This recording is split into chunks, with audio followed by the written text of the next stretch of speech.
اعوذ باللہ من الشیطان الرجیم بسم اللہ الرحمن الرحیم۔ السلام علیکم میرے پیارے بھائی اور بہنوں، امید کرتا ہوں کہ آپ سب لوگ خیریت سے ہوں گے۔ آج میں اس ویڈیو میں آپ کو ایک قرآنی وظیفہ بتاؤں گا۔ آپ دیکھ رہے ہیں ہمارا channel Zoya life health care. اگر آپ نے ابھی تک ہمارا چینل سبسکرائب نہیں کیا تو ہمارے چینل کو سبسکرائب کرنے کے بعد بیل آئیکن کو ضرور دبائیں تاکہ میرے جتنے بھی عمل ہیں وہ آپ لوگوں کی خدمت میں پیش کر سکوں۔ آج کا جو وظیفہ ہے وہ سورۃ اخلاص کا ہے۔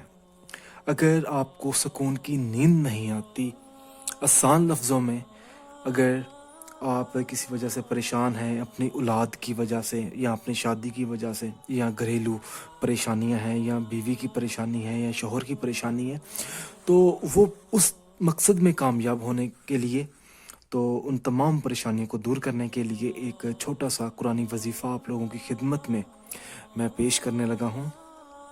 بسم اللہ الرحمن الرحیم۔ قل هو اللہ احد۔ احد کے بعد آپ نے 3 مرتبہ یا اللہ کا ورد کرنا ہے۔ یا اللہ، یا اللہ، یا اللہ، اللہ الصمد۔ اس کے بعد پھر آپ نے 3 بار یا اللہ کا ورد کرنا ہے۔ لم یلد ولم یولد۔ اس کے بعد آپ نے دوبارہ 3 مرتبہ یا اللہ کا ورد، یا اللہ، یا اللہ، یا اللہ۔ وَلَمْ يَكُنْ لَهُ كُفُوًا أَحَدٌ۔ آخر میں آپ نے 3 مرتبہ یا اللہ کہہ کر 1 مرتبہ آپ نے آیت الکرسی پڑھ لینی ہے۔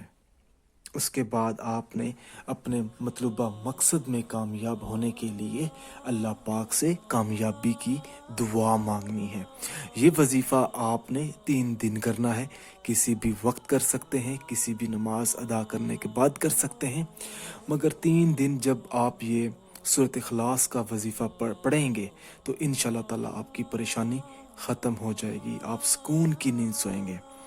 اگر یہ وظیفہ پسند آیا ہے تو آپ اس وظیفے کو صدقہ جاریہ سمجھ کر اپنے دوستوں تک، دوسرے بھائی بہنوں تک، فیس بک تک، ہر جگہ اس ویڈیو کو شیئر کریں۔ جزاک اللہ۔